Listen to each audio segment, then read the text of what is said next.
El polvo del camino se levantaba en nubes rojizas que quemaban los ojos y raspaban la garganta, mezclándose con el humo negro de los pueblos incendiados que manchaba el horizonte como una herida abierta en el cielo de Jalisco.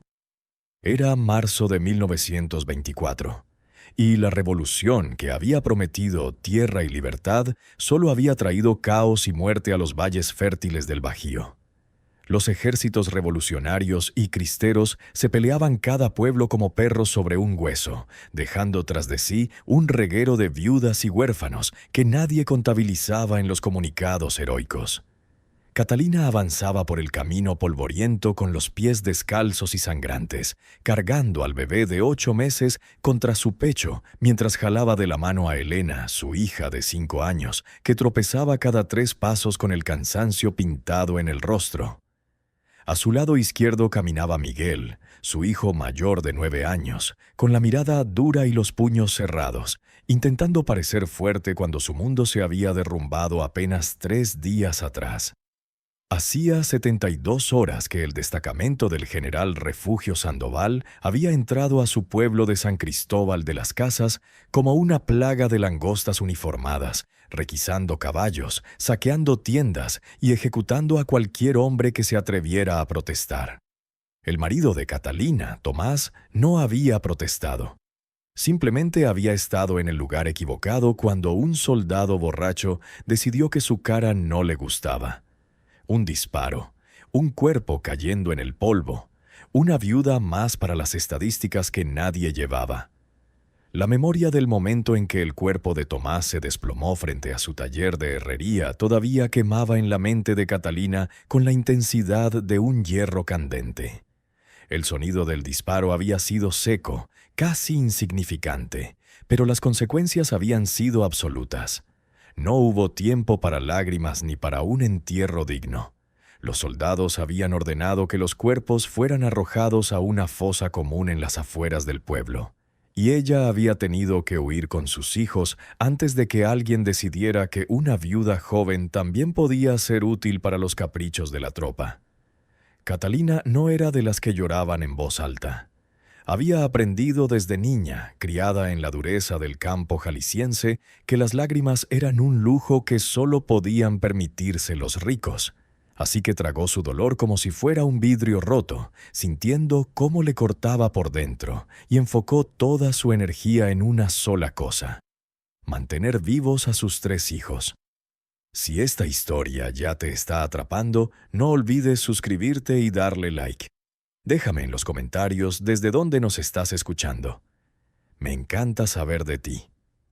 Habían caminado durante 3 días completos, evitando los caminos principales donde las patrullas revolucionarias y los bandidos disfrazados de soldados acechaban a los viajeros. Dormían escondidos en los matorrales, comiendo lo poco que podían encontrar: nopales arrancados de las pencas silvestres, tunas ácidas que les torcían el estómago, y el agua turbia de los arroyos que hacía que la pequeña Elena tosiera por las noches. El bebé, al que habían bautizado como Tomás en honor a su padre, lloraba cada vez menos, y eso era lo que más aterraba a Catalina. No era que se hubiera calmado, era que se estaba debilitando, consumiendo las pocas reservas de su cuerpecito mientras ella misma se secaba, incapaz de producir la leche que él necesitaba desesperadamente. Miguel, que había dejado de ser niño el día que vio morir a su padre, caminaba en silencio vigilando el horizonte con la seriedad de un hombre adulto.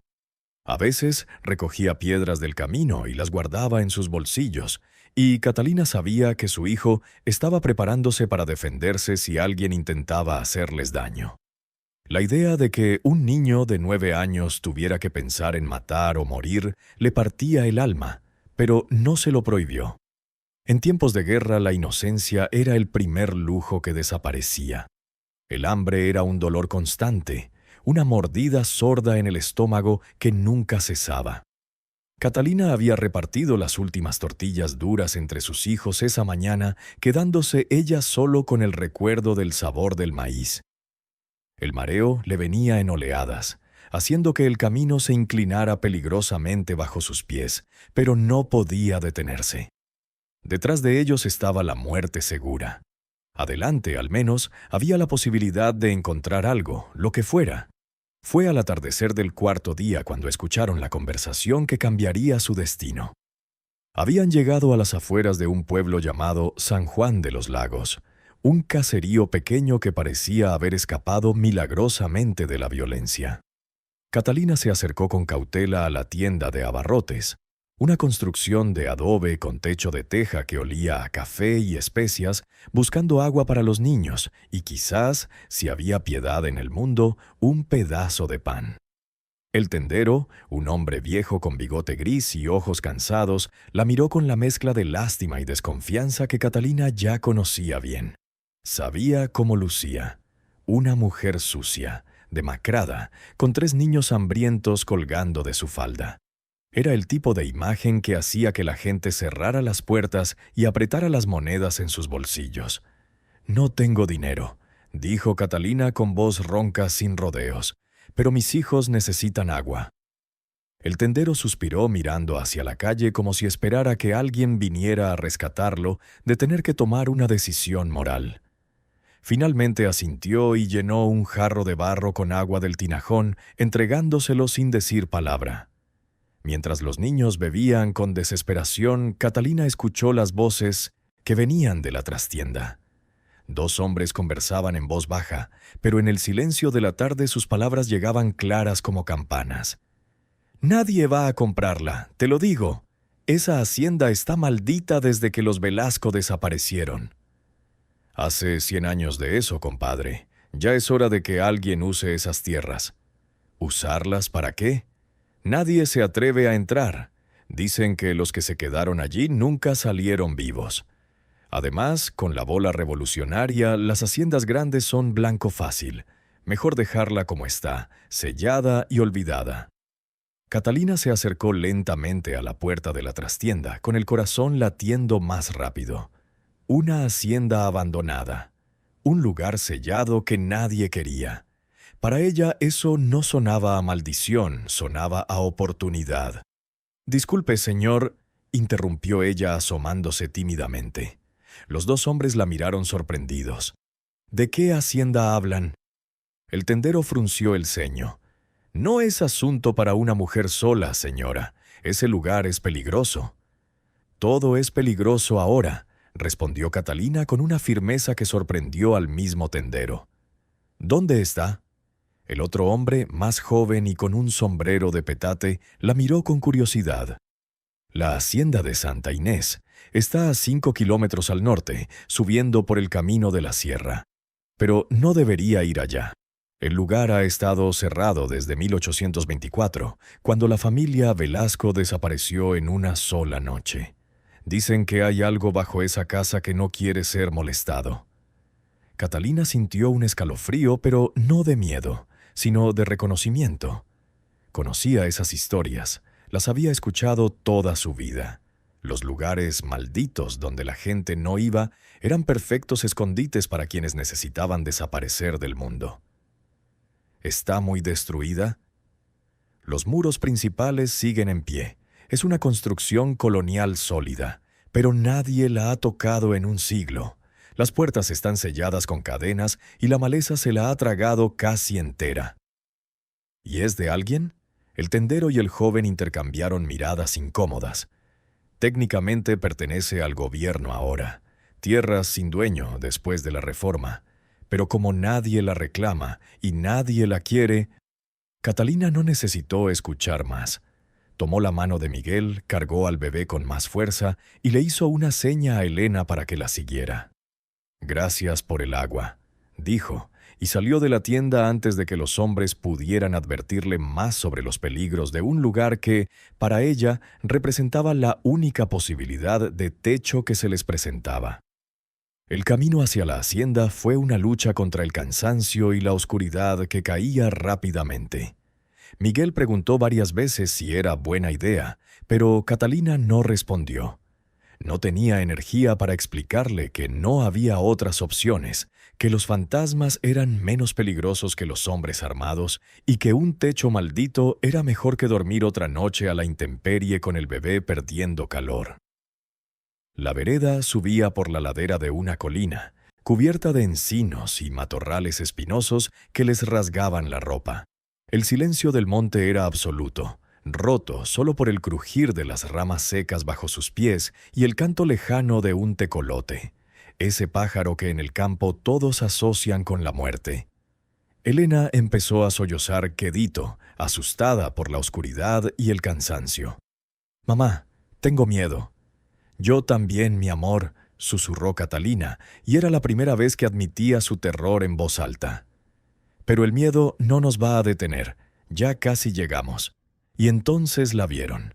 La hacienda de Santa Inés emergió de entre los árboles como un esqueleto de piedra gigantesco, iluminada apenas por la luna que empezaba a asomarse tras las nubes. No era una ruina completa, como Catalina había temido, sino algo mucho más inquietante. Una estructura perfectamente conservada, pero absolutamente muerta, como si el tiempo se hubiera detenido en sus muros y la vida hubiera decidido dar un rodeo para evitarla. Los muros exteriores de cantera rosa se alzaban imponentes, cubiertos de enredaderas que trepaban como venas negras. Las ventanas eran agujeros oscuros que miraban hacia el valle como ojos ciegos, y el portón principal de madera maciza estaba cerrado con cadenas gruesas que habían oxidado hasta volverse del color de la sangre seca. El patio delantero, que alguna vez debió ser un jardín colonial hermoso, era ahora una selva en miniatura donde la maleza había crecido sin control. Bugambilias silvestres cubrían las columnas del corredor, y los árboles frutales abandonados dejaban caer sus frutas podridas sobre las baldosas rotas.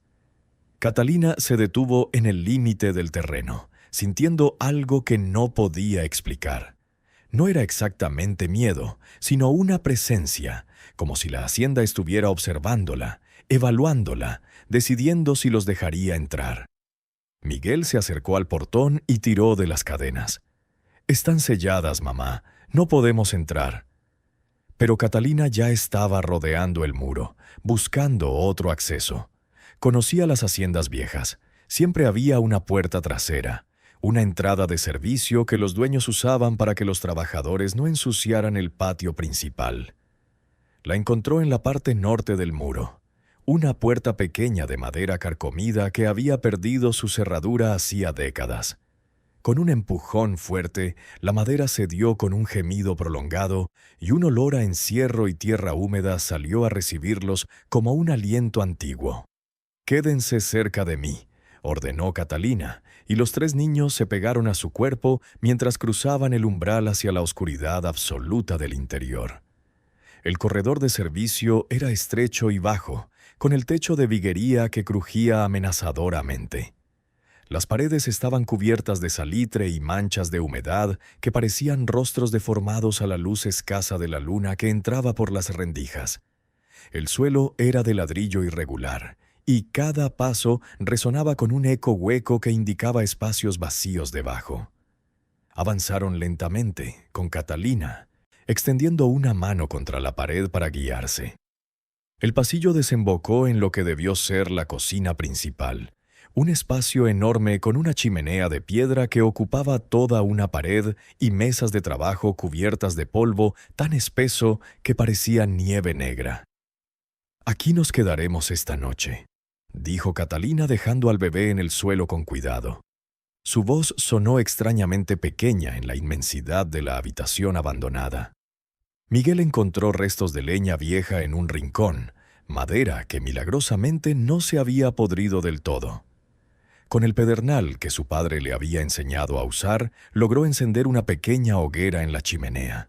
El fuego cobró vida con dificultad, crepitando y echando un humo denso que buscaba salida por el tiro obstruido por años de abandono.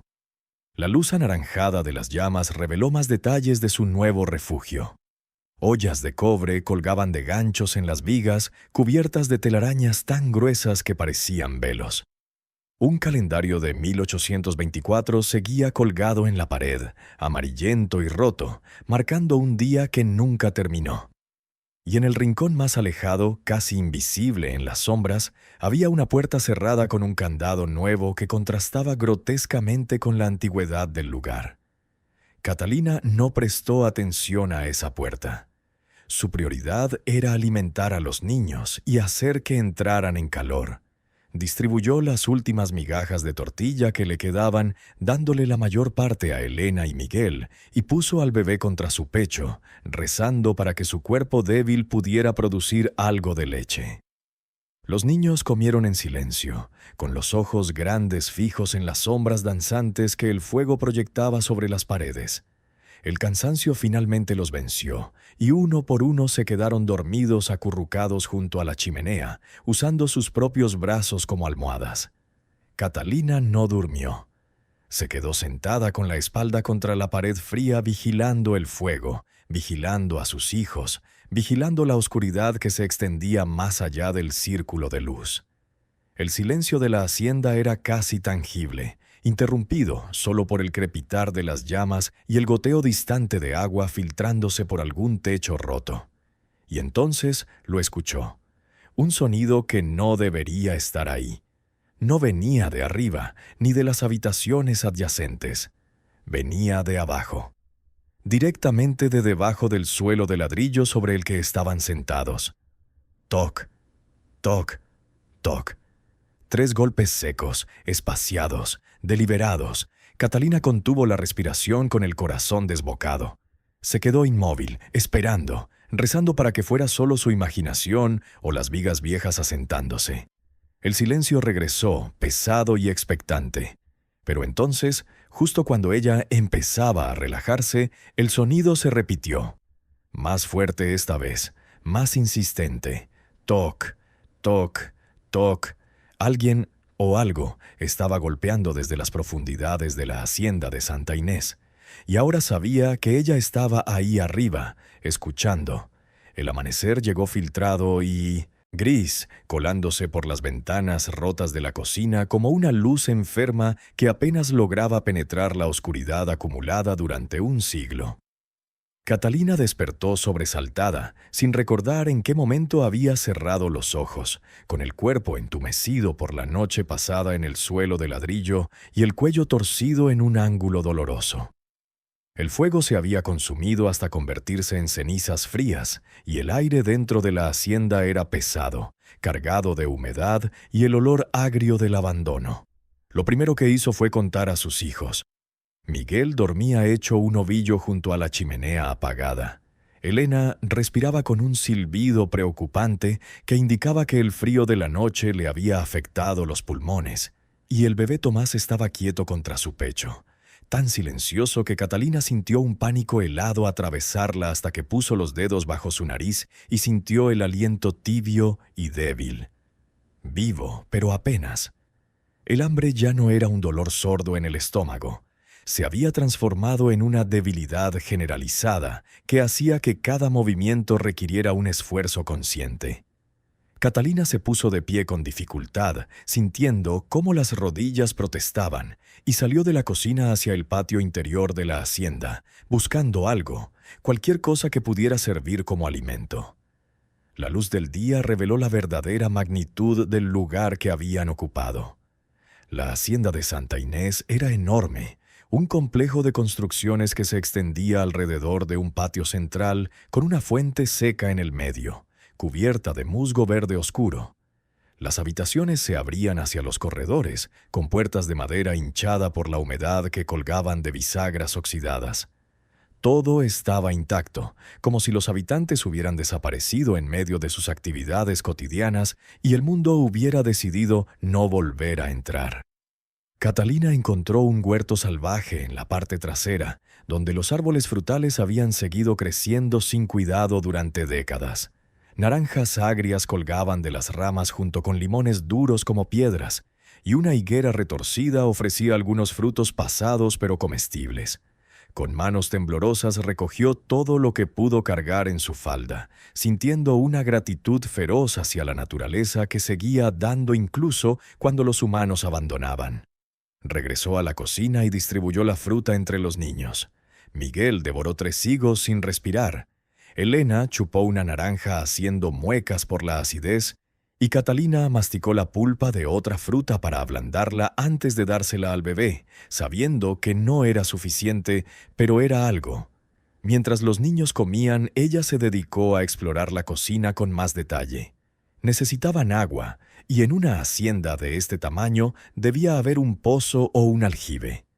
Movió las mesas cubiertas de polvo, apartó las ollas caídas y fue entonces cuando notó la irregularidad en el suelo. En el centro de la cocina, justo debajo de donde habían dormido, había una sección de ladrillos que no coincidía con el resto del piso. Eran más nuevos, del color rojo intenso en lugar del tono apagado y desgastado de los demás. Alguien había reparado o reemplazado esa área, y lo había hecho relativamente hace poco tiempo, quizás en las últimas décadas antes del abandono. Catalina se arrodilló y pasó las manos por la superficie, sintiendo las juntas irregulares. Cuando golpeó el suelo con los nudillos, el sonido que devolvió fue hueco, confirmando que había un espacio vacío debajo. Un sótano, una bodega, o algo peor. Recordó el sonido de la noche anterior, aquellos 3 golpes deliberados que habían venido de las profundidades. Su primer instinto fue alejarse, tapar el área y fingir que no había notado nada. Pero la necesidad era más fuerte que el miedo. Si había un sótano, podría haber provisiones almacenadas, agua, quizás herramientas que podrían usar. «Miguel», llamó manteniendo la voz baja. «Ven, ayúdame a mover esto». El niño se acercó limpiándose el jugo de higo de la barbilla. Juntos comenzaron a raspar la argamasa antigua que sellaba los ladrillos. El trabajo fue lento y doloroso, con las uñas rompiéndose y los dedos sangrando, pero eventualmente lograron aflojar el primer ladrillo. Lo sacaron con cuidado, creando un agujero negro del tamaño de un puño. El olor que salió de abajo fue antiguo y denso, una mezcla de tierra húmeda, madera vieja y algo más, algo metálico que Catalina no pudo identificar. No era el olor de la muerte, al menos no de la muerte reciente, sino el olor del tiempo atrapado, de secretos sellados. Continuaron removiendo ladrillos hasta crear una abertura lo suficientemente grande para que una persona pudiera pasar. Abajo, la oscuridad era absoluta, una negrura que parecía tragarse la luz del día. Catalina buscó en la cocina hasta encontrar una vela de cebo milagrosamente intacta en un cajón. La encendió con las brasas que quedaban de la fogata de la noche anterior y la sostuvo sobre el agujero. La luz de la llama reveló una escalera de piedra que descendía hacia las profundidades de la hacienda, tallada directamente en la roca viva. Los escalones estaban cubiertos de polvo y telarañas, pero parecían sólidos. «Quédate aquí con tu hermana», le dijo a Miguel. «Si escuchas algo malo, si grito o pasa cualquier cosa, tomas a Elena y al bebé y corren. ¿Entendido?» Miguel asintió con los ojos muy abiertos, y Catalina vio en su rostro el mismo miedo que ella sentía pero se negaba a mostrar. Con la vela en una mano y una barra de hierro oxidada que había encontrado en un rincón de la cocina en la otra, Catalina descendió al sótano de la hacienda de Santa Inés. Los escalones eran empinados y estrechos, diseñados para personas más pequeñas o para tiempos donde la vida humana valía menos que el secreto que protegía. Catalina contó 23 escalones antes de que sus pies tocaran suelo firme, un piso de piedra lisa que resonaba con cada paso. La llama de Sintoschi, la vela iluminaba apenas un círculo de 2 metros a su alrededor, empujando las sombras pero sin poder disiparlas completamente. El sótano era más grande de lo que había imaginado. Una bóveda subterránea con techo abovedado sostenido por columnas de cantera. Las paredes estaban forradas con nichos vacíos que alguna vez debieron albergar barriles de vino o sacos de grano. Pero lo que capturó su atención de inmediato fue la construcción al fondo de la cámara. No era parte de la arquitectura original. Era una pared de ladrillos rojos, claramente más nueva que el resto, que sellaba por completo una sección del sótano. Y en el centro de esa pared había una puerta baja de madera oscura, cerrada con un candado de hierro forjado tan grande que parecía diseñado para mantener encerrado algo más peligroso que simples provisiones. Catalina se acercó lentamente, con el corazón martilleándole en el pecho.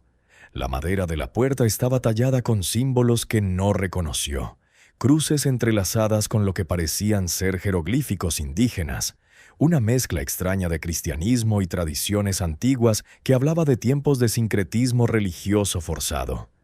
Levantó la vela para examinar el candado de cerca y notó algo que le heló la sangre. Había rasguños recientes en el metal, marcas brillantes que contrastaban con el óxido oscuro. Alguien había intentado forzar esa cerradura, y no hacía mucho tiempo. Los golpes que había escuchado la noche anterior cobraron un significado nuevo y más aterrador. ¿Y si no venían de dentro de la cámara sellada, sino de alguien intentando entrar desde otro lado? Su mano se cerró con más fuerza alrededor de la barra de hierro. Podía dar media vuelta, subir las escaleras, sellar el agujero en el suelo de la cocina y olvidarse de que ese lugar existía. Podía tomar a sus hijos y buscar otro refugio, aunque eso significara volver a la intemperie y al peligro de los hombres armados. Pero entonces escuchó un sonido desde arriba, desde la cocina. Elena tosiendo, una tos seca y profunda que resonó por el hueco del suelo como un eco doloroso. Su hija estaba enferma. El frío, el hambre y las noches a la intemperie habían cobrado su precio. Necesitaban quedarse aquí, en este refugio imperfecto y maldito. Y eso significaba que tenía que saber qué había detrás de esa puerta, porque no podía permitirse vivir con una amenaza desconocida respirando bajo sus pies. Catalina levantó la barra de hierro y golpeó el candado con toda la fuerza que pudo reunir. El sonido metálico retumbó en la bóveda como un campanazo de iglesia, haciendo vibrar el aire viciado. El candado resistió el primer golpe, pero ella golpeó de nuevo, y de nuevo, descargando en cada impacto la frustración de los últimos días, la rabia contra la revolución que le había quitado a su marido, contra el hambre, contra la injusticia de tener que criar 3 hijos sola en un mundo que se caía a pedazos. Al quinto golpe, el iteshin candado se rompió con un chasquido seco, y la argolla oxidada cayó al suelo con un ruido que pareció demasiado final, como si hubiera roto un sello que nunca debió romperse. Con manos temblorosas, Catalina empujó la puerta. Las bisagras chirriaron en protesta, un lamento agudo de metal contra metal que llevaba 100 años sin escucharse. La puerta se abrió hacia adentro, revelando una oscuridad aún más densa que la del sótano principal. Catalina entró levantando la vela por encima de su cabeza y la llama iluminó lo que había estado oculto durante un siglo. La cámara sellada era pequeña, apenas del tamaño de una habitación de servicio, con paredes de piedra desnuda y sin ventilación. Y en el centro, dispuestos con una meticulosidad que hablaba de un ritual cuidadoso, había 3 cosas que harían cambiar el curso de su vida para siempre. Primero vio los huesos. No estaban esparcidos ni en desorden. Estaban dispuestos contra la pared del fondo. 3 esqueletos completos sentados en posiciones casi ceremoniales, con las espaldas apoyadas contra la piedra y las manos cruzadas sobre el regazo en una parodia de paz. Los cráneos miraban hacia adelante con las cuencas vacías y sobre cada uno había sido colocada una corona de flores secas que el tiempo había convertido en polvo negro. Catalina se persignó instintivamente, sintiendo el peso de la muerte antigua presionando contra su pecho. No eran entierros cristianos, eran algo más viejo, algo que mezclaba tradiciones que la Iglesia había intentado borrar, pero que sobrevivían en secreto. Lo segundo que vio fueron los documentos. Envueltos en cuero encerado y colocados dentro de una caja de madera tallada a los pies de los esqueletos, había rollos de papel y pergamino amarillento. Catalina tomó uno con dedos temblorosos y lo desenrolló con cuidado. La tinta estaba desvanecida pero legible, escrita en español antiguo con la caligrafía elegante de un escribano colonial. No podía leer bien, solo había aprendido las letras básicas de niña, pero reconoció algunas palabras. Merced Real, territorio indígena, pueblos de Santa Inés, año de Nuestro Señor 1721. Eran títulos de propiedad, escrituras antiguas que databan de la época colonial. Y lo tercero que vio lo cambió todo. Detrás de los esqueletos, apilados contra la pared trasera con una precisión casi militar, había lingotes de plata. No monedas, sino barras sólidas del metal precioso, cada una del tamaño del antebrazo de Catalina, marcadas con el sello real español y números que indicaban su peso y pureza. Contó 20 lingotes, luego 30, luego dejó de contar porque el número no importaba. Era una fortuna. Una riqueza que podía alimentar a un pueblo entero durante años. Junto a los lingotes había sacos de cuero podrido que se habían abierto con el tiempo, revelando monedas de oro y plata que se derramaban como un río congelado sobre el suelo de piedra. Catalina se dejó caer de rodillas, incapaz de seguir sosteniéndose, con la vela temblando en su mano. No podía ser real. No podía ser que después de perderlo todo, después de caminar durante días sin rumbo, hubiera encontrado esto. Pero lo real no eran solo las riquezas. Lo real eran los huesos. Lo real era la habitación sellada, diseñada no solo para esconder un tesoro, sino para ocultar un crimen. Catalina pasó las siguientes horas en la cámara sellada, examinando cada detalle mientras arriba Miguel cuidaba a sus hermanos. Encendió más velas que encontró en el sótano principal y las distribuyó por la habitación, creando un círculo de luz que mantenía a raya las sombras y el horror que amenazaba con paralizarla.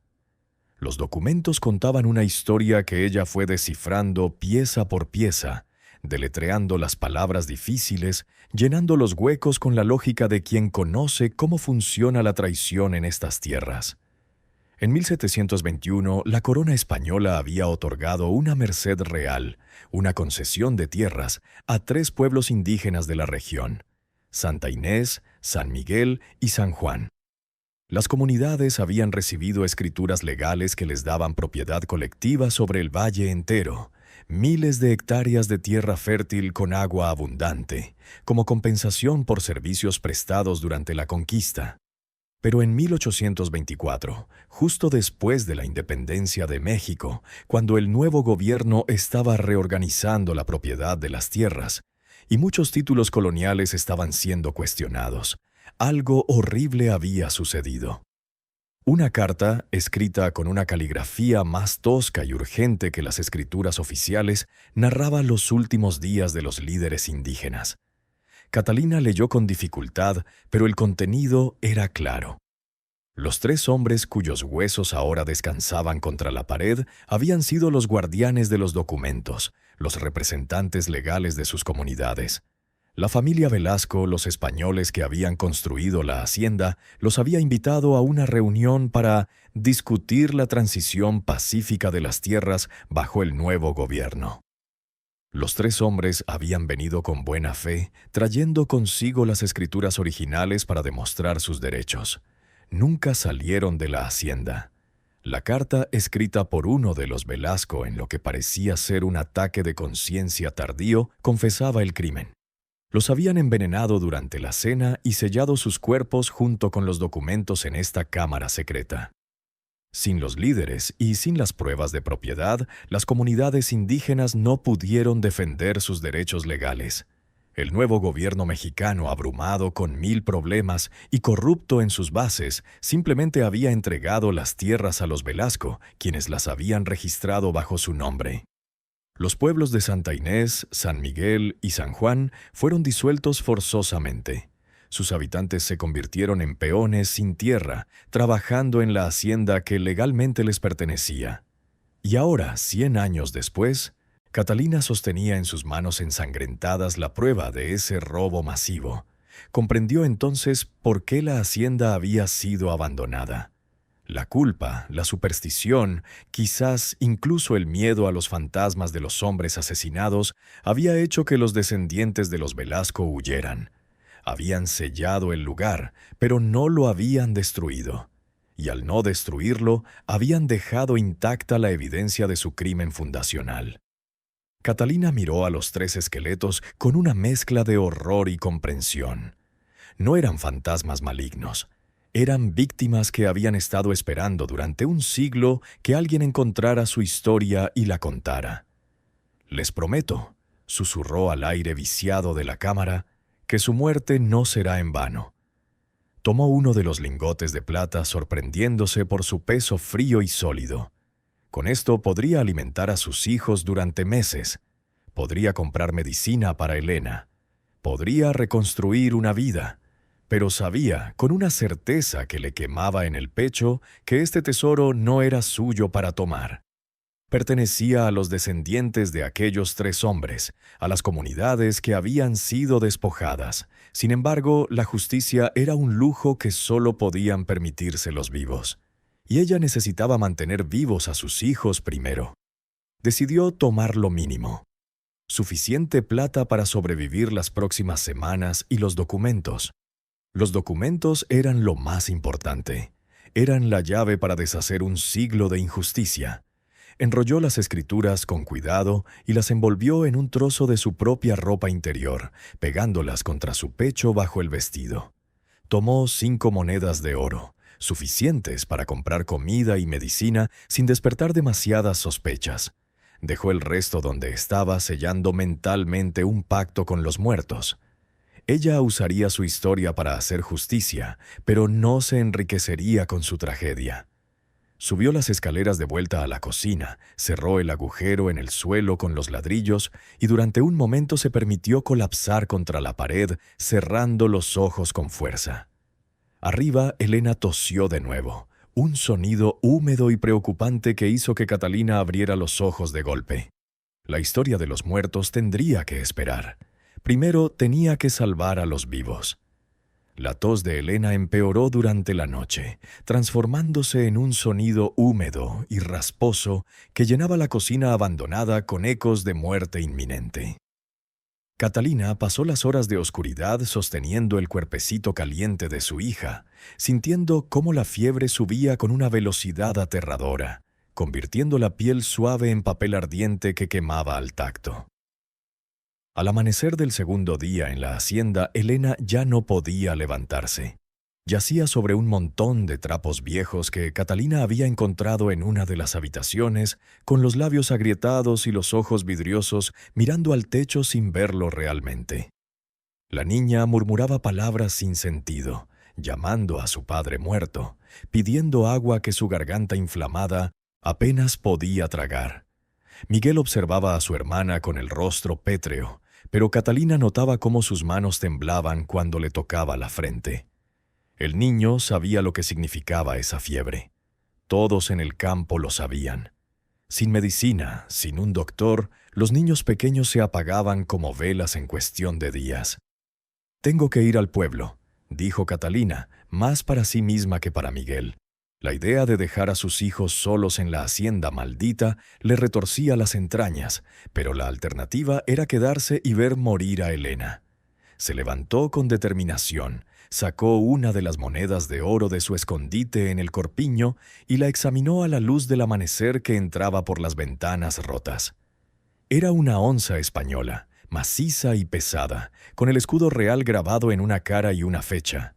1798. Valía más que todo lo que había poseído en su vida, pero en ese momento solo representaba una cosa: la vida de su hija. «Miguel», dijo con voz firme, tomando al niño por los hombros, «voy a San Juan de los Lagos a buscar un médico. Puede que tarde varias horas.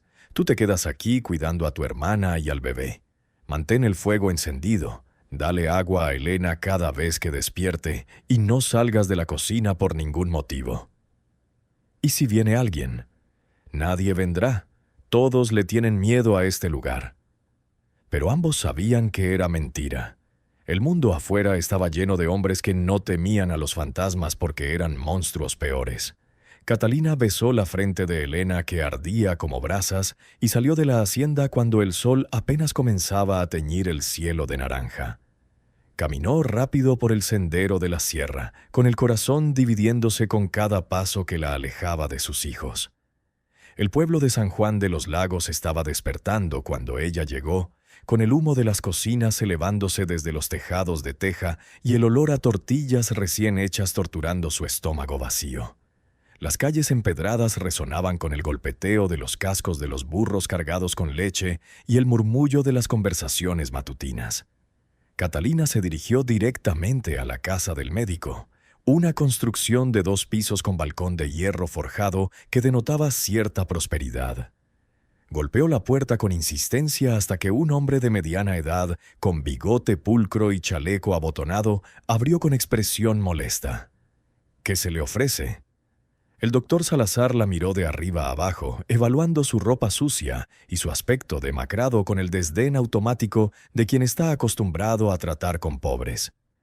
«Mi hija tiene fiebre alta. Necesito medicina. Las consultas se pagan por adelantado. 2 pesos». Catalina no dijo nada. Simplemente abrió la mano y mostró la moneda de oro. El efecto fue inmediato y dramático. Los ojos del doctor se abrieron como platos, pasando de la arrogancia al asombro y luego a una codicia mal disimulada. ¿De dónde sacó eso? La pregunta salió en un susurro, como si tuviera miedo de que alguien más escuchara. «¿Importa? ¿Me va a atender o no?». El doctor la hizo pasar rápidamente, cerrando la puerta tras ella con un golpe seco.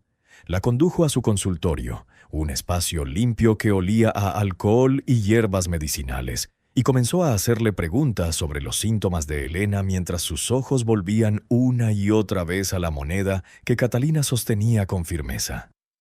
Preparó un frasco con una mezcla de quinina y láudano, suficiente para bajar la fiebre y hacer dormir a la niña durante la recuperación. También le dio un paquete de hierbas para hacer té, instrucciones detalladas, y todo el tiempo no dejaba de mirar la moneda. «¿Se queda con algún cambio?», preguntó cuando ella le entregó el oro. «Guárdeselo, pero necesito que esto quede entre nosotros». El doctor asintió, pero Catalina vio en sus ojos la chispa de la curiosidad mal contenida. Sabía que había cometido un error. En un pueblo pequeño los secretos duraban menos que las velas, pero no tenía opción. Salió del consultorio con el frasco de medicina apretado contra su pecho y caminó rápido hacia la salida del pueblo, ansiosa por regresar a la hacienda. Pero antes de llegar al camino de la sierra, se detuvo en la tienda de abarrotes donde había escuchado por primera vez sobre Santa Inés. Necesitaba comida. Con la medicina sola no bastaría. Elena necesitaba alimentarse para recuperar fuerzas. El tendero, el mismo hombre viejo que le había dado agua días atrás, la reconoció de inmediato. «¿La señora sigue por aquí? Pensé que habría seguido su camino». «Me quedé en la hacienda», dijo Catalina simplemente, y vio cómo el rostro del hombre palidecía. «¿En Santa Inés? ¿Usted y sus hijos?» «Es solo temporal, hasta que mi hija mejore». El tendero negó con la cabeza lentamente, como quien ve a un condenado caminando hacia el cadalso.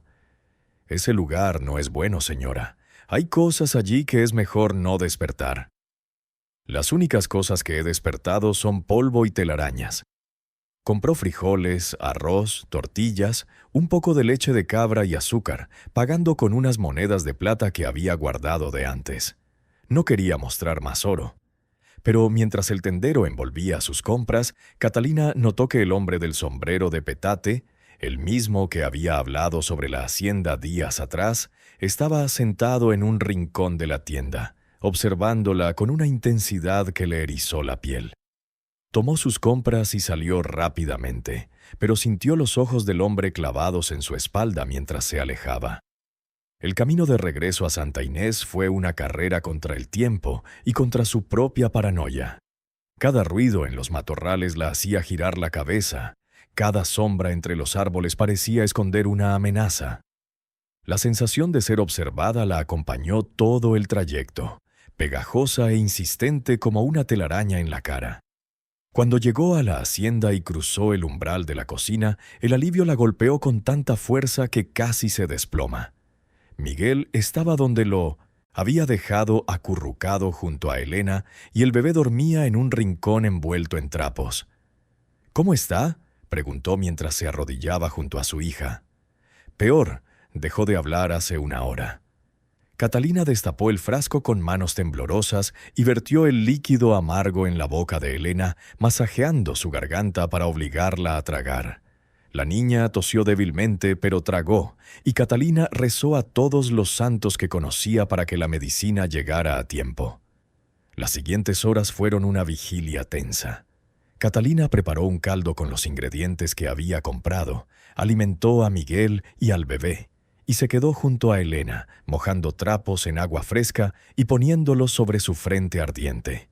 Fue al anochecer, cuando la fiebre finalmente empezó a bajar y Elena cayó en un sueño profundo y reparador, que Catalina escuchó el sonido que había estado temiendo desde que salió del pueblo.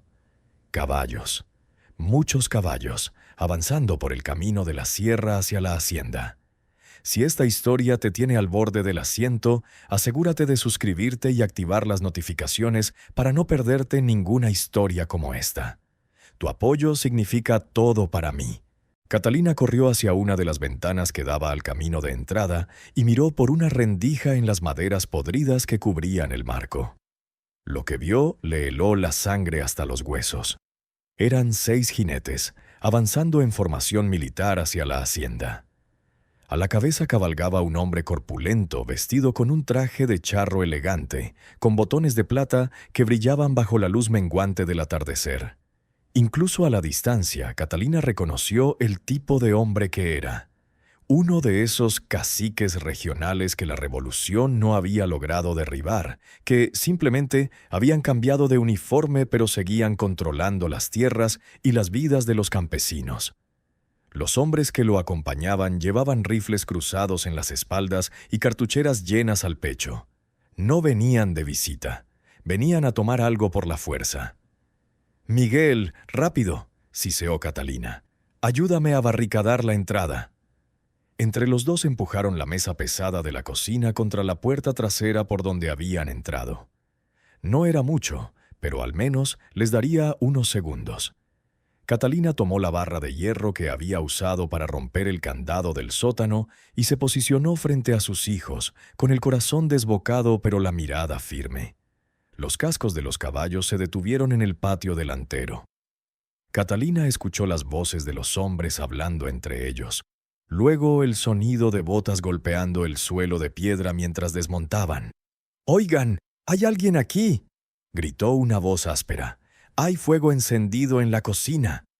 «Te dije que el doctor no estaba loco», respondió otra voz, esta más refinada, con el tono de autoridad de quien está acostumbrado a ser obedecido. «Una mujer pagó con oro imperial esta mañana, y el tendero dice que se vino para acá». Don Refugio Sandoval. Catalina reconoció el apellido con un escalofrío de horror. El general Sandoval era el hermano del cacique, el hombre que había entrado a su pueblo y matado a su esposo. ¿Y ahora resultaba que su familia era dueña de estas tierras? El destino tenía un sentido del humor cruel. «¡Usted, la de adentro!», gritó la voz refinada, claramente el hermano del general.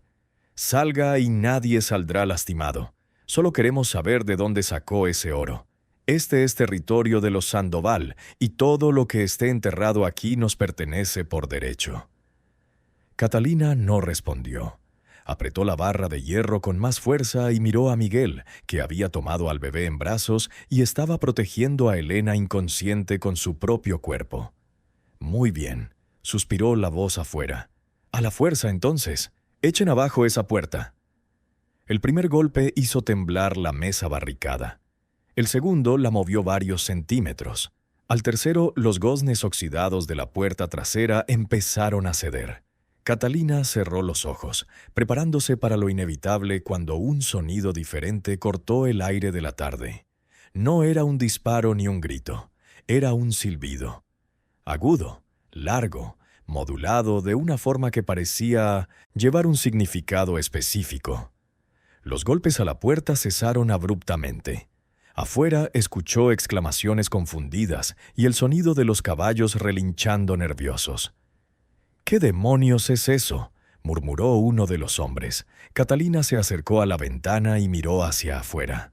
Su corazón casi se detiene al ver lo que había aparecido en el límite del claro, donde terminaba el patio de la hacienda y comenzaba el monte. Eran figuras humanas, por lo menos 20, emergiendo de entre los árboles como fantasmas materializándose de la niebla. Pero no eran fantasmas.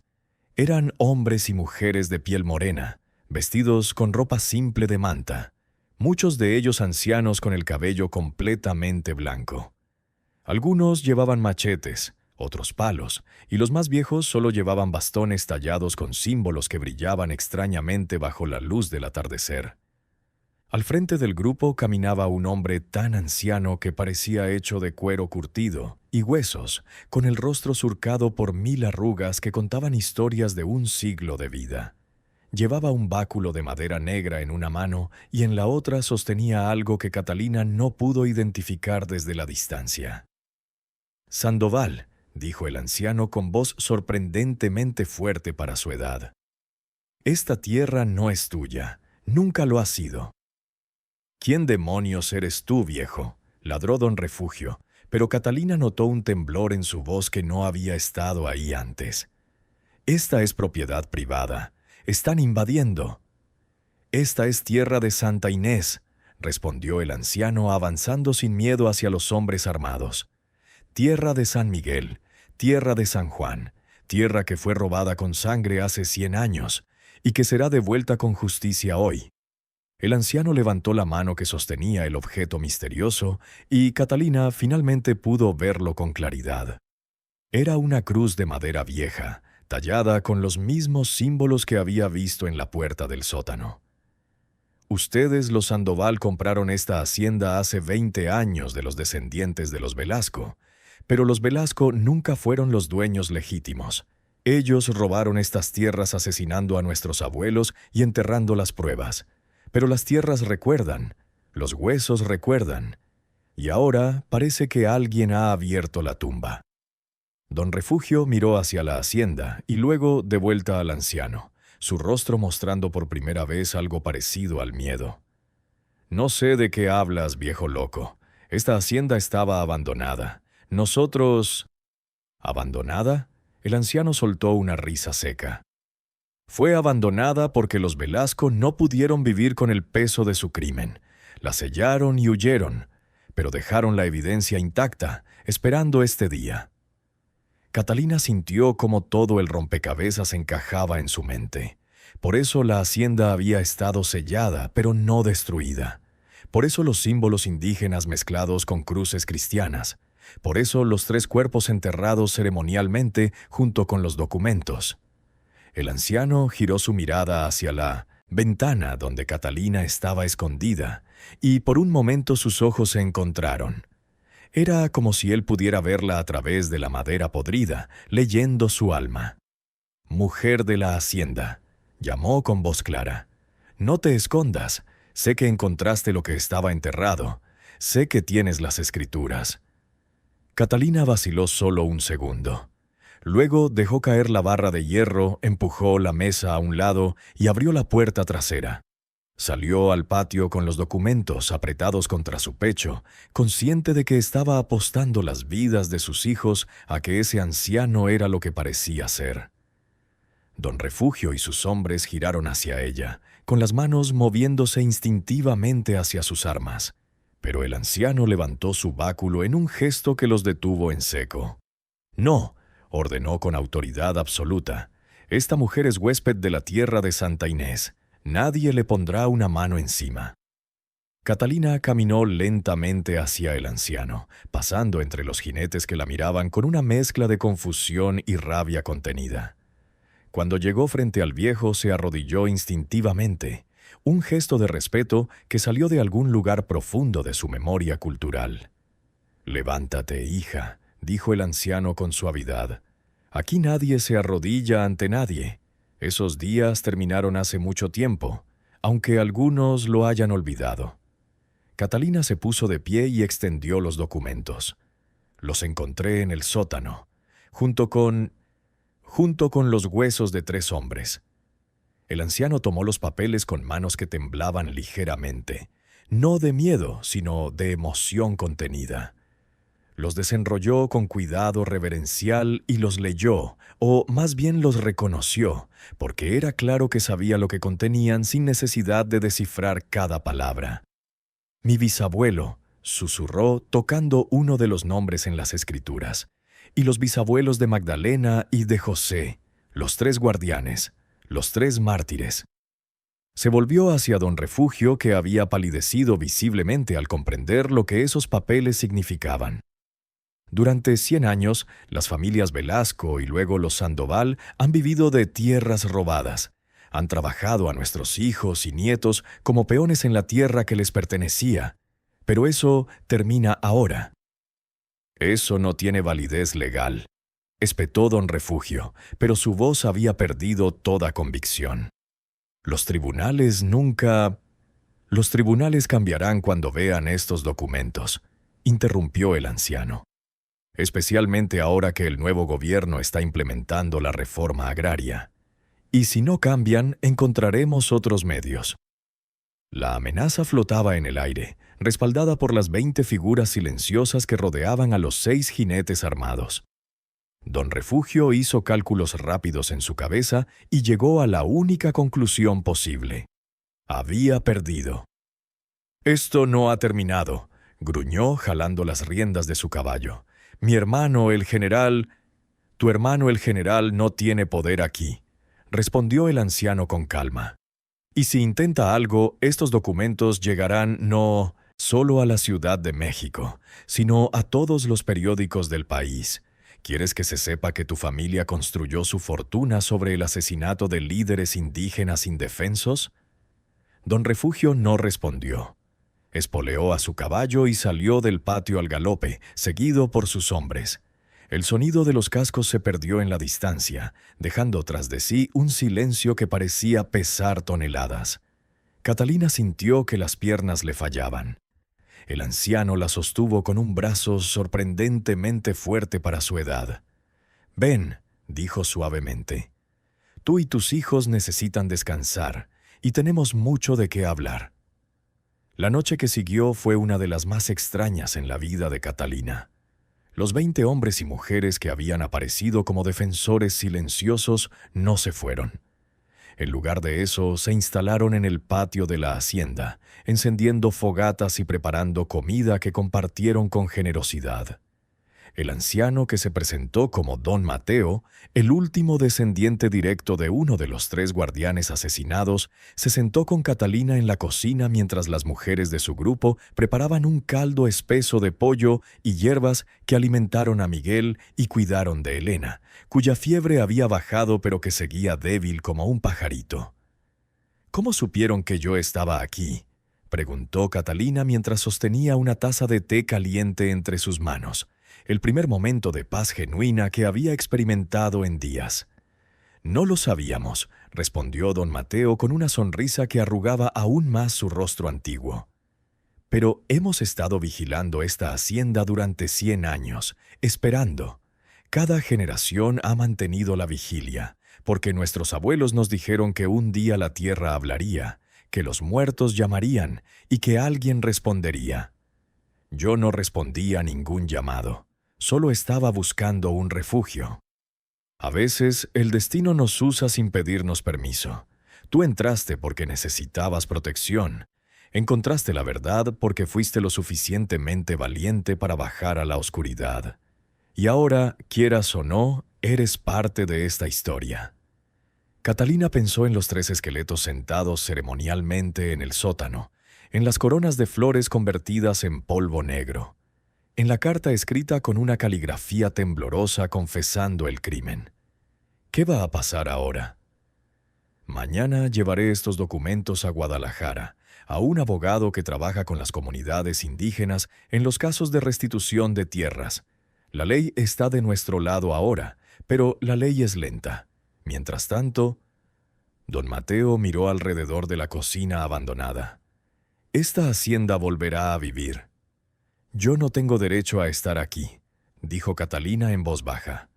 «No soy de sus comunidades, no soy... Eres una madre protegiendo a sus hijos.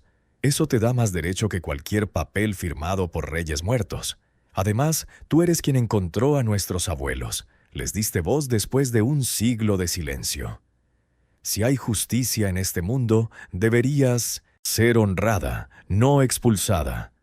Las palabras del anciano trajeron lágrimas a los ojos de Catalina, lágrimas que había estado conteniendo desde la muerte de Tomás.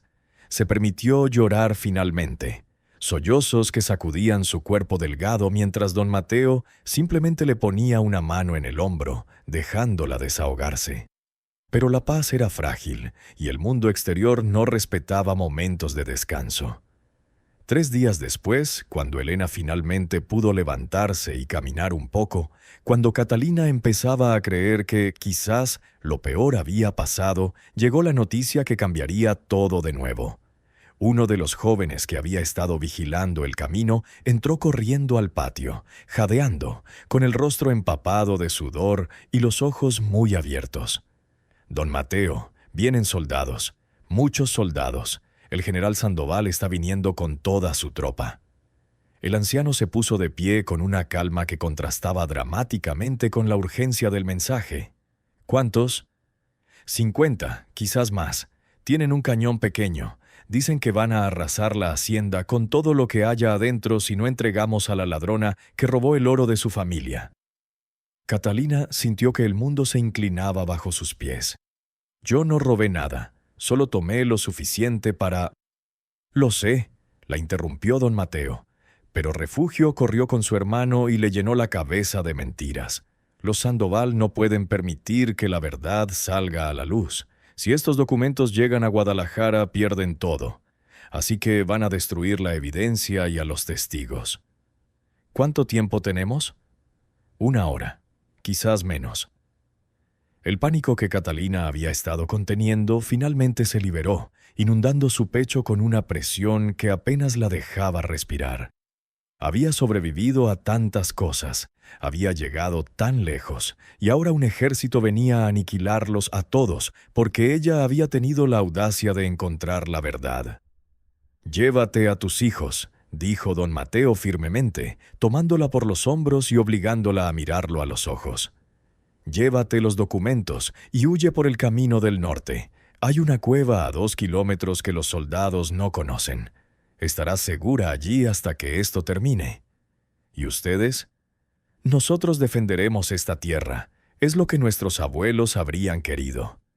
«Van a morir», susurró Catalina sabiendo que era verdad. 20 campesinos con machetes y palos contra 50 soldados con rifles y un cañón no era una batalla, era una masacre. «Todos morimos, hija. Lo que importa es por qué morimos». Pero Catalina negó con la cabeza violentamente. No podía permitirlo. No podía dejar que estos hombres y mujeres que la habían protegido sin conocerla, que habían compartido su comida y su fuego, murieran defendiendo una causa que empezó cuando ella abrió esa puerta sellada. Miró hacia el sótano, cuya entrada ahora estaba expuesta después de que don Mateo y su gente habían bajado para dar sepultura apropiada a los 3 guardianes. Pensó en los endos, lingotes de plata apilados contra la pared, en el tesoro que seguía allí abajo, esperando. Y entonces tuvo una idea. Era terrible, arriesgada, probablemente suicida, pero era la única posibilidad que tenían. «Don Mateo», dijo con una voz que no reconoció como suya, una voz llena de una determinación fría que nacía de la desesperación absoluta. «Si les doy a los Sandoval el oro y la plata, ¿se irán?» «No lo creo. Ya no se trata del tesoro, se trata de silenciar la verdad». «Entonces no les daremos el tesoro, les daremos algo mucho mejor». Catalina bajó al sótano con don Mateo siguiéndola confundido. Cuando llegaron a la cámara sellada, ella señaló los lingotes de plata. «¿Cuánto pesa todo esto?» «Varios cientos de kilos, fácilmente. Suficiente para derrumbar un techo si se coloca en el lugar correcto». Don Mateo la miró fijamente y lentamente una sonrisa apareció en su rostro antiguo. «Estás loca». «Estoy desesperada. Es diferente». Trabajaron rápido. Subieron los lingotes uno por uno, distribuyéndolos por las vigas del techo de la entrada principal de la hacienda. la que daba directamente al patio donde los soldados tendrían que pasar. Debilitaron las estructuras de soporte con hachas, dejándolas sostenidas apenas por clavos oxidados y la voluntad de la madera vieja. No era una trampa sofisticada. Era brutal, simple, y dependía completamente de que los soldados fueran lo suficientemente arrogantes como para entrar marchando sin precaución. Cuando terminaron, el sol estaba alto en el cielo, y el sonido de tambores militares resonaba ya en la distancia, acercándose como el latido de un corazón monstruoso. Catalina envió a sus hijos con 2 de las mujeres del grupo de don Mateo hacia la cueva del norte, a pesar de los gritos de Miguel, que quería quedarse y pelear. Los vio alejarse, sintiendo como si le arrancaran pedazos del alma con cada paso que daban. Luego se volvió hacia la entrada de la hacienda, con la barra de hierro en la mano, y esperó a que llegara el ejército. El general Refugio Sandoval llegó como una tormenta de polvo y arrogancia, montado en un caballo blanco que contrastaba obscenamente con la sangre que había derramado durante años de guerra. 50 soldados se desplegaron en formación militar perfecta, con el pequeño cañón de campaña apuntando directamente hacia la entrada principal de la hacienda.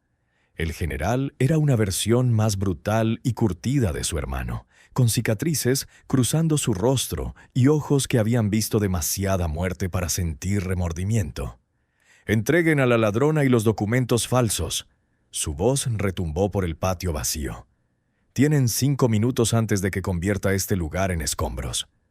Desde su posición en el corredor lateral, Catalina observaba con el corazón desbocado.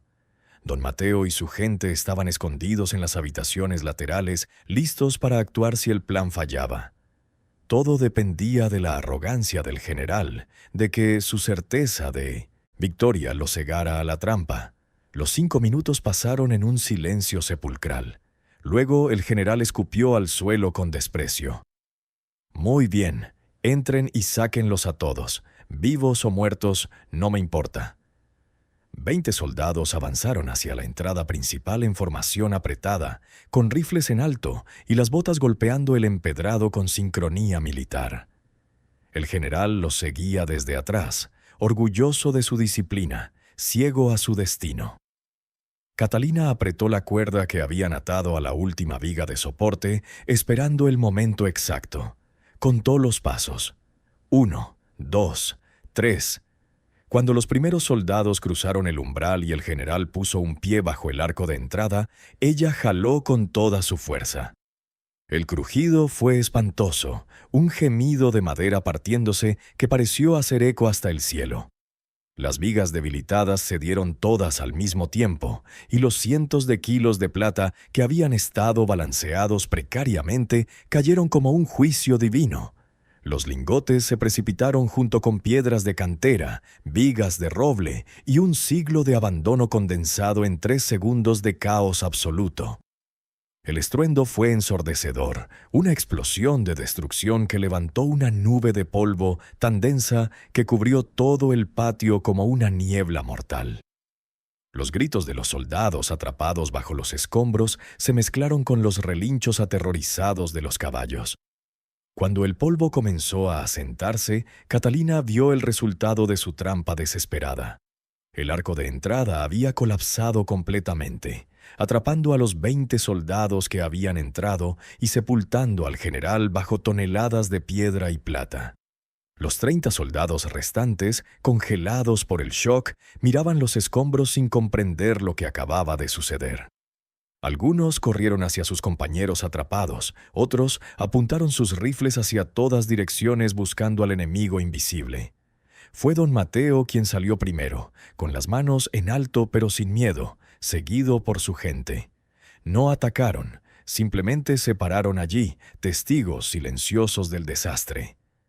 «¡Nos atacaron!», gritó uno de los soldados jóvenes con pánico en la voz. «¡Fue una emboscada!». «No fue una emboscada», respondió don Mateo con calma. «Fue la justicia. Esta hacienda fue construida sobre sangre inocente. Sus cimientos están malditos, y ustedes, al intentar derramar más sangre aquí, despertaron esa maldición». Los soldados, supersticiosos como todos los hombres que viven rozando la muerte constantemente, retrocedieron. Algunos se persignaron. Otros simplemente bajaron sus armas, exhaustos de guerras que no entendían.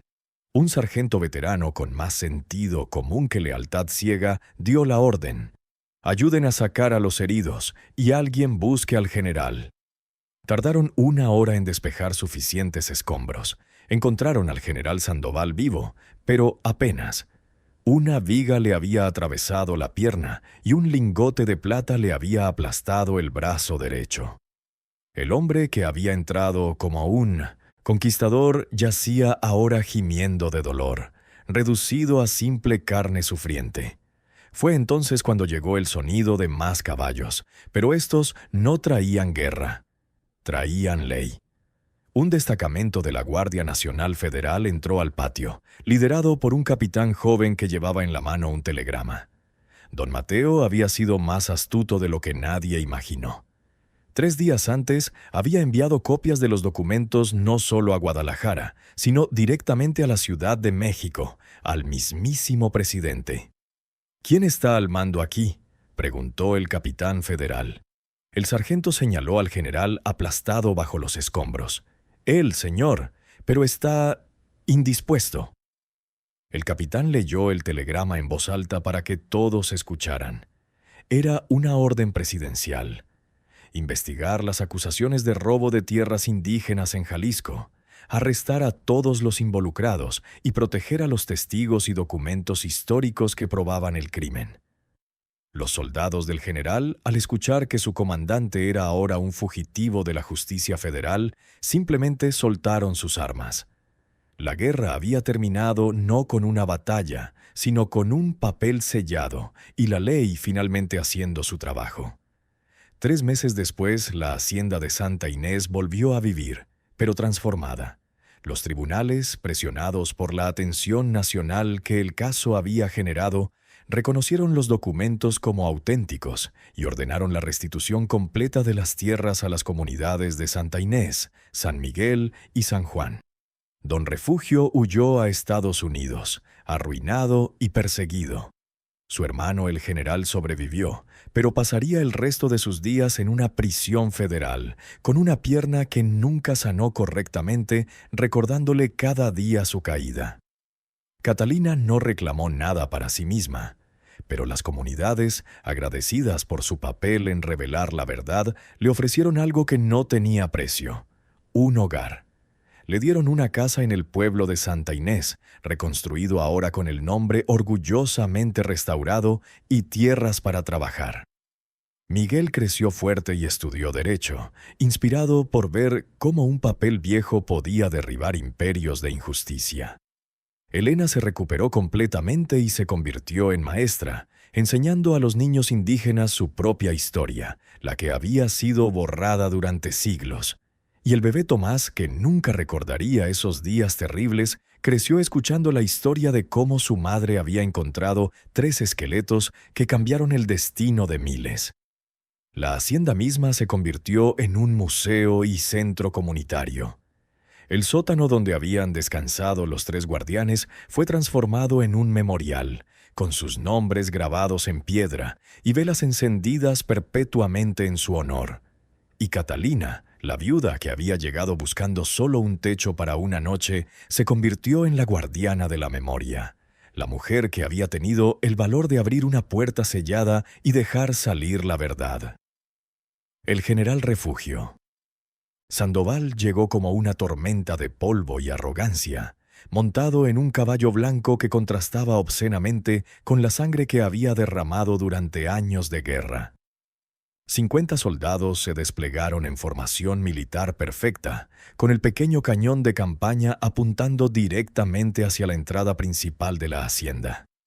El general era una versión más brutal y curtida de su hermano, con cicatrices cruzando su rostro y ojos que habían visto demasiada muerte para sentir remordimiento. «Entreguen a la ladrona y los documentos falsos». Su voz retumbó por el patio vacío. «Tienen 5 minutos antes de que convierta este lugar en escombros». Desde su posición en el corredor lateral, Catalina observaba con el corazón desbocado. Don Mateo y su gente estaban escondidos en las habitaciones laterales, listos para actuar si el plan fallaba. Todo dependía de la arrogancia del general, de que su certeza de victoria lo cegara a la trampa. Los 5 minutos pasaron en un silencio sepulcral. Luego el general escupió al suelo con desprecio. «Muy bien, entren y sáquenlos a todos, vivos o muertos, no me importa». 20 soldados avanzaron hacia la entrada principal en formación apretada, con rifles en alto y las botas golpeando el empedrado con sincronía militar. El general los seguía desde atrás, orgulloso de su disciplina, ciego a su destino. Catalina apretó la cuerda que habían atado a la última viga de soporte, esperando el momento exacto. Contó los pasos. 1, 2, 3... Cuando los primeros soldados cruzaron el umbral y el general puso un pie bajo el arco de entrada, ella jaló con toda su fuerza. El crujido fue espantoso, un gemido de madera partiéndose que pareció hacer eco hasta el cielo.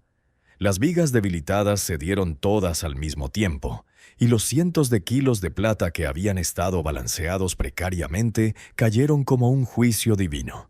Los lingotes se precipitaron junto con piedras de cantera, vigas de roble y un siglo de abandono condensado en 3 segundos de caos absoluto. El estruendo fue ensordecedor, una explosión de destrucción que levantó una nube de polvo tan densa que cubrió todo el patio como una niebla mortal. Los gritos de los soldados atrapados bajo los escombros se mezclaron con los relinchos aterrorizados de los caballos. Cuando el polvo comenzó a asentarse, Catalina vio el resultado de su trampa desesperada. El arco de entrada había colapsado completamente, atrapando a los 20 soldados que habían entrado y sepultando al general bajo toneladas de piedra y plata. Los 30 soldados restantes, congelados por el shock, miraban los escombros sin comprender. Algunos corrieron hacia sus compañeros atrapados. Otros apuntaron sus rifles hacia todas direcciones buscando al enemigo invisible. Fue don Mateo quien salió primero, con las manos en alto pero sin miedo, seguido por su gente. No atacaron, simplemente se pararon allí, testigos silenciosos del desastre. «Nos atacaron», gritó uno de los soldados jóvenes con pánico en la voz. «Fue una emboscada». «No fue una emboscada», respondió don Mateo con calma sobrenatural. «Fue la justicia. Esta hacienda fue construida sobre sangre inocente. Sus cimientos están malditos. Y ustedes, al intentar derramar más sangre aquí, despertaron esa maldición». Los soldados, supersticiosos como todos los hombres que viven rozando la muerte constantemente, retrocedieron. Algunos se persignaron. Otros simplemente bajaron sus armas, exhaustos de guerras que no entendían. Un sargento veterano con más sentido común que lealtad ciega dio la orden. «Ayuden a sacar a los heridos y alguien busque al general». Tardaron 1 hora en despejar suficientes escombros. Encontraron al general Sandoval vivo, pero apenas. Una viga le había atravesado la pierna y un lingote de plata le había aplastado el brazo derecho. El hombre que había entrado como un conquistador yacía ahora gimiendo de dolor, reducido a simple carne sufriente. Fue entonces cuando llegó el sonido de más caballos, pero estos no traían guerra. Traían ley. Un destacamento de la Guardia Nacional Federal entró al patio, liderado por un capitán joven que llevaba en la mano un telegrama oficial. Don Mateo había sido más astuto de lo que nadie imaginó. 3 días antes, había enviado copias de los documentos no solo a Guadalajara, sino directamente a la Ciudad de México, al mismísimo presidente Plutarco Elías Calles. «¿Quién está al mando aquí?», preguntó el capitán federal con autoridad. El sargento señaló al general aplastado bajo los escombros. «Él, señor, pero está indispuesto». El capitán leyó el telegrama en voz alta para que todos escucharan. Era una orden presidencial: investigar las acusaciones de robo de tierras indígenas en Jalisco, arrestar a todos los involucrados y proteger a los testigos y documentos históricos que probaban el crimen centenario. Los soldados del general, al escuchar que su comandante era ahora un fugitivo de la justicia federal, simplemente soltaron sus armas. La guerra había terminado no con una batalla gloriosa, sino con un papel sellado y la ley finalmente haciendo su trabajo después de décadas de corrupción. 3 meses después, la hacienda de Santa Inés volvió a vivir, pero transformada en su esencia. Los tribunales federales, presionados por la atención nacional que el caso había generado en todos los periódicos, reconocieron los documentos como auténticos y ordenaron la restitución completa de las tierras a las comunidades de Santa Inés, San Miguel y San Juan. Don Refugio huyó a Estados Unidos, arruinado y perseguido por la justicia. Su hermano el general sobrevivió sus heridas, pero pasaría el resto de sus días en una prisión federal con una pierna que nunca sanó correctamente, recordándole cada día su caída desde el poder absoluto. Catalina no reclamó nada para sí misma, rechazando incluso el oro que había usado para salvar a Elena. Pero las comunidades, profundamente agradecidas por su papel crucial en revelar la verdad enterrada, le ofrecieron algo que no tenía precio: un hogar verdadero. Le dieron una casa en el pueblo de Santa Inés, reconstruido ahora con su nombre orgullosamente restaurado, y tierras fértiles para trabajar. Miguel creció fuerte y decidido, estudió Derecho en Guadalajara, inspirado por ver cómo un papel viejo podía derribar imperios de injusticia. Elena se recuperó completamente y se convirtió en maestra rural, enseñando a los niños indígenas su propia historia, la que había sido borrada y silenciada durante siglos de opresión. Y el bebé Tomás, que nunca recordaría conscientemente esos días terribles de huida y hambre, creció escuchando la historia de cómo su madre había encontrado 3 esqueletos olvidados que cambiaron el destino de miles de personas. La hacienda misma se convirtió en un museo comunitario y centro de memoria histórica.